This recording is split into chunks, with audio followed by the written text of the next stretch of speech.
Bon, on attendait tous ce match, mais finalement il risque de pas être aussi spectaculaire qu'on l'imaginait. Bonjour à toutes et à tous les amis, j'espère que vous allez bien.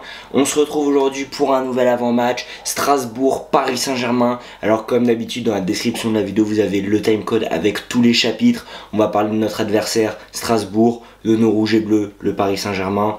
Je vais vous donner ma compo, puis on va terminer comme d'habitude avec mes pronos. Donc ce match contre Strasbourg, on l'attendait parce que Strasbourg, c'est du très lourd cette saison. C'est vraiment très fort. Et on pensait que ça allait être le match où on pouvait possiblement perdre notre invincibilité en Ligue 1. Malheureusement, on a perdu notre invincibilité en Ligue 1 contre Nice, et donc ce match n'a plus vraiment d'importance, sachant qu'on est déjà champion, il n'y a plus de record à aller chercher, et qu'on est entre deux demi-finales de Ligue des Champions, dont une gagnée 1-0 à Arsenal. D'ailleurs, si petite parenthèse, si le débrief n'est pas sorti, c'est parce que avec une pote on était complètement fou, on criait dans la rue, bref c'était du n'importe quoi. Et puis après en rentrant j'ai complètement oublié de faire le débrief, j'étais tellement heureux, donc je me suis dit tant pis, il n'y aura pas de débrief. Donc voilà, parenthèse fermée. Donc on est sur une victoire à l'extérieur au match aller, un très gros match de nos Parisiens. On est à quelques jours d'un match retour qui s'annonce capital, qui s'annonce très compliqué également. Donc évidemment que Luis Enrique va pas mettre l'équipe type, mais ça on en reparlera dans les compos. Donc voilà pourquoi ce match ne va pas être le match qu'on attendait depuis plusieurs semaines. On s'est dit ça va être vraiment le gros choc de la fin de saison. Donc pour parler de Strasbourg, donc Strasbourg, leur dernière défaite, eux, ça remonte au 5 février, ils avaient perdu 3-1 à domicile contre Angers en Coupe de France, et leur dernière défaite en Ligue 1, ça remonte au 2 février, ils avaient perdu 1-0 contre Rennes à la maison. Donc depuis cette défaite contre Rennes, c'est 8 victoires en Ligue 1, 3 matchs nuls et 0 défaite, dont un 4-2 contre Lyon à domicile, un match nul 2-2 contre Nice à domicile, et la semaine dernière un 0-0 contre Monaco, un match nul arraché à l'extérieur. Donc cette saison c'est aussi une victoire 1-0 face à Marseille à domicile. Donc Strasbourg c'est du très lourd, ils gèrent plutôt bien les grosses équipes, ils arrivent à aller chercher le match nul, ils arrivent à aller chercher les victoires, ils embêtent pas mal les équipes du haut du classement, parce que Strasbourg est aussi une équipe du haut du classement puisqu'ils sont actuellement 7e, ils ont 54 points à égalité avec Nice et Lyon, ils ont 1 point de moins que Monaco, ils ont 2 points de moins que Lille et ils ont 4 points de moins que l'OM. Donc c'est cette équipe là que je viens de vous dire, enfin c'est 6 équipes parce que bon nous on est champions, mais c'est 6 équipes, Nice, Lyon, Lille, Strasbourg, Marseille et Monaco. Voilà, j'ai bien dit les 6, jouent leur course à l'Europe, jouent la course à la Ligue des Champions, jouent la course à la Ligue Europa, bref, ça cherche le podium, ça cherche une très bonne place, et je viens de vous le dire, la différence de points, Strasbourg est vraiment à ça de décrocher une place historique pour retrouver par exemple la Ligue des Champions qu'ils n'avaient pas joué je crois depuis 1980 si je me souviens bien de la stat, dites-moi, corrigez-moi en commentaire si je me trompe. Donc Strasbourg, ils sont au courant qu'ils réalisent une saison exceptionnelle, ils sont au courant qu'ils peuvent aller chercher quelque chose d'exceptionnel, surtout face à un Paris Saint-Germain, on va en parler après, qui ne va pas jouer le match de sa vie, qui va faire tourner, parce que ce match contre Strasbourg c'est un peu un match qu'il faut éviter de, je sais pas comment dire, de casser le rythme. Il faut pas que nos joueurs se blessent, nos joueurs sont fatigués, il faut qu'ils se préparent mentalement, physiquement pour la demi-finale retour, et puis ils pensent à la demi-finale retour. Alors oui, ils vont vous dire que chaque match sont importants, qu'ils vont penser à Strasbourg, etc. Mais la vérité c'est qu'ils sont tous dans la tête, ils ont tous dans la tête le match retour au Parc des Princes contre Arsenal.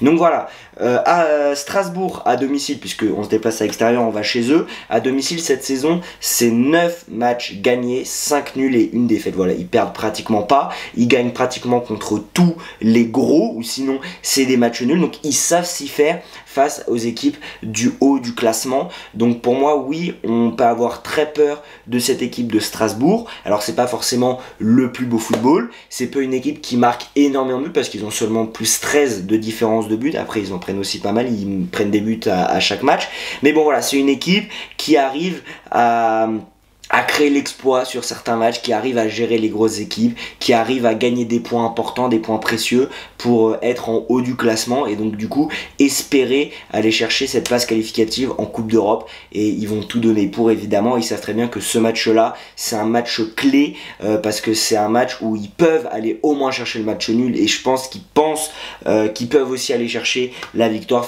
face à un Paris Saint-Germain, évidemment, qui ne va pas tout donner parce que c'est un Paris Saint-Germain qui n'a plus rien à jouer cette saison en Ligue 1. Donc voilà, donc maintenant on va parler un petit peu de nos rouges et bleus. Donc on sort d'une défaite 3-1 à la maison en Ligue 1 pardon, contre l'OGC Nice. Cette défaite 3-1 à la maison qui casse notre invincibilité dans le championnat.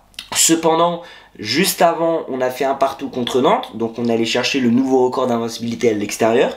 Ce match-là est à l'extérieur, donc nous, ok, on a battu le record de l'AC Milan, mais on a aussi envie de poursuivre ce record, d'aller chercher très très haut pour que d'autres équipes n'arrivent pas à battre notre record. Donc si on peut aller chercher 40, 41, 42, voilà, matchs sans défaite à l'extérieur, ça serait franchement exceptionnel. Donc nos derniers matchs en Ligue 1 depuis le match contre Saint-Etienne, parce que mon match contre Saint-Etienne était le retour de la trêve, mais c'était un très beau match parce que Saint-Etienne jouait au football, Saint-Etienne laissait des espaces, Saint-Etienne prenait des risques. Les autres équipes qu'on a jouées, donc Angers, Le Havre, Nantes et même Nice, c'est des équipes qui mettaient plutôt le bloc bas, surtout Angers, Le Havre et Nantes. Donc nos derniers matchs en Ligue 1 ne sont pas fabuleux, surtout depuis qu'on sait qu'on est champion. On sent une baisse de rythme, ou enfin on sent que qui se relâchent un petit peu, ils veulent moins prendre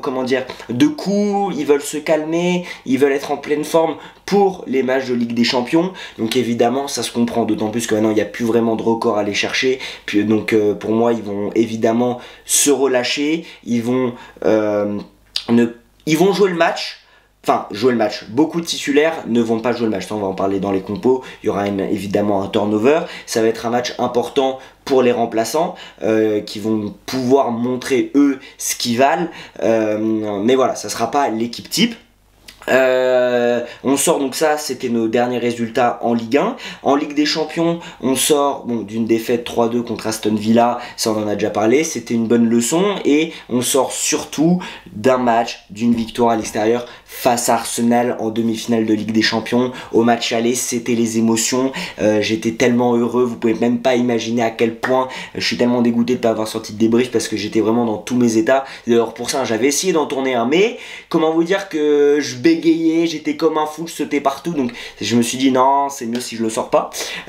Donc voilà, donc cette victoire contre Arsenal nous a montré notre mental, même quand on commençait un peu à subir mentalement et défensivement, on sentait le collectif, on sentait qu'ils arrivaient à souffrir ensemble, et puis le jeu qu'ils nous ont proposé était juste exceptionnel. Donc ils sont heureux de cette victoire, mais évidemment ils sont sans relâche pour le match retour face à Arsenal. Et ce match face à Strasbourg, comme je vous ai dit avant, il n'est pas très important, d'autant plus qu'on n'a plus de record d'invincibilité cette saison à aller chercher.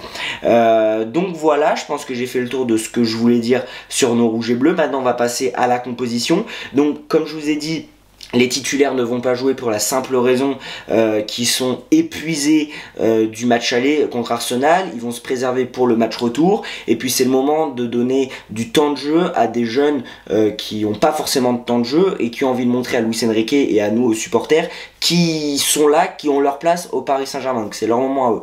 Donc dans les cages, je mets Safonov. Voilà, Donnarumma sort d'un match exceptionnel contre Arsenal, et même en Ligue des Champions, même en Ligue 1 ces derniers temps, il sort des matchs franchement parfait. Mais voilà, ce match il n'y a plus aucun enjeu, ça donne la possibilité à Safonov d'avoir du temps de jeu, donc je le mets titulaire. En défense je mets Hernandez à gauche, je mets Beraldo au centre accompagné de Marquinhos. Voilà, ça va être vraiment un des seuls titulaires que je vais mettre en défense, voilà, parce que je voulais pas, en fait j'hésitais à mettre Hernandez avec Beraldo et mettre Nuno Mendes à gauche, mais je me suis dit que Nuno Mendes a fait un super match contre Arsenal. Il a très très bien géré Saka grâce notamment à Kvara, mais voilà, donc je laisse Mendes au repos. Donc je mets Hernandez, Beraldo au centre accompagné de Marquinhos qui a fait son match, mais je pense qu'il a encore les jambes pour enchaîner ce match là, puis après on fera des changements à la mi-temps. À droite je mets Zaïre Emery, voilà, il a joué plusieurs fois à ce poste là cette saison, je le trouve plutôt bon, donc je le mets à droite à la place d'Hakimi. Au milieu de terrain, petit changement, je mets Mayoulou, voilà, Mayoulou qui me fait extrêmement plaisir, qui joue plusieurs matchs de Ligue 1 cette saison, qui a débuté plusieurs fois titulaire, donc je pense qu'il a sa place dans ce 11 là pour ce match. Ensuite je mets Vitinha, voilà, Vitinha aussi a fait un match de patron, c'était pas le meilleur sur le terrain mais il a quand même fait un match de patron contre Arsenal, et je pense qu'il faut aussi un joueur qui enchaîne, comment dire, je vais pas dire qu'il amène de la sérénité, mais il faut quand même un joueur de patron sur le terrain, au milieu de terrain, pour un peu gérer le jeu. Faut pas non plus que ça soit une catastrophe. Et avec ces deux-là, je mettrai Kang In Lee qui a joué aussi milieu de terrain. C'était face au Havre, si je dis pas de bêtises. En attaque, je mets Barcola qui n'était pas titulaire face à Arsenal. Il a fait une entrée plutôt bonne. Bon, il rate une très bonne occasion de mettre le 2-0, c'est dommage. Mais voilà, donc je le mets titulaire. Avec lui en pointe, je mets Gonzalo Ramos et sa fameuse barre là contre Arsenal. Donc voilà, bon, Ramos c'est un joueur qui marque quand il vient en Ligue 1. C'est plus un meilleur joueur en super sub qu'en titulaire. Mais voilà. Ousmane Dembélé est touché, Ousmane Dembélé ne pourra pas jouer ce match-là, il faut laisser au repos pour qu'il soit titulaire et en pleine forme pour le match retour contre Arsenal. Et pour l'accompagner, je mets Mbaye. Voilà, alors Mbaye, il avait aussi été titulaire contre Le Havre, si je dis pas de bêtises, il a joué plusieurs matchs cette saison, par moments il est rentré, etc. Je l'aime bien, c'est un gros potentiel. Alors je pense qu'il peut apporter du danger, je pense qu'il peut apporter des bonnes choses. D'ailleurs il avait marqué son premier but face à Saint-Etienne à l'extérieur. Donc oui, je pense que c'est un bon joueur et je pense qu'il peut débuter ce match là. Voilà, l'important de ce 11 c'est faire tourner, laisser un ou deux joueurs, voilà, qui jouent la Ligue des Champions pour garder quand même du rythme dans cette équipe, mais voilà, tourner pour laisser place à d'autres joueurs, à des joueurs qui n'ont pas forcément l'opportunité de montrer des choses, montrer leur place, montrer leur niveau. Donc c'est le moment pour le faire, surtout que évidemment nous on ne veut pas perdre ce match là parce que on veut augmenter notre record d'invincibilité à l'extérieur. Donc maintenant on va passer au pronostic. Alors honnêtement, évidemment j'espère une victoire, mais je vois bien un match nul. Je pense que Strasbourg va bien nous embêter, je pense qu'il y aura aussi des buts dans ce match là. Je vois bien un petit 2-2 dans ce match là, voilà, avec Strasbourg peut-être qu'il va commencer à marquer. Je sais pas exactement le scénario du match. La dernière fois que j'ai essayé de faire un scénario de match, c'était pour le match aller contre Arsenal, ça s'est pas du tout passé comme ça, mais voilà, je vois bien un 2-2, donc un match nul. Je vois bien un but de Gonzalo Ramos et un but de Barcola, voilà, et puis je vois bien Paris marquer en dernier. Voilà, et peut-être Strasbourg marqué en premier. Non, je vais pas mettre Strasbourg marqué en premier, on verra bien, mais Paris marque en dernier, un but de Ramos, un but de Barcola, et match nul avec comme score 2-2. Donc ouais les amis, on arrive à la fin de cette avant-match, j'espère qu'il vous a plu. Donc on se retrouve pour le débrief face à Strasbourg. Dites-moi vous en commentaire ce que vous pensez de ce match là, comment vous le voyez, si vous vous en foutez complètement ou si vous aimeriez quand même bien la victoire. Évidemment on espère tous la victoire. Dites-moi votre compo, votre 11, si vous faites tourner ou pas, etc. Je pense qu'on est quand même assez d'accord pour dire qu'il faut faire tourner. Et puis voilà, dites-moi vos pronos, dites-moi ce que vous pensez pour ce match là, dites-moi ce que vous espérez surtout. Et voilà, bon match à tous les amis, et puis allez Paris.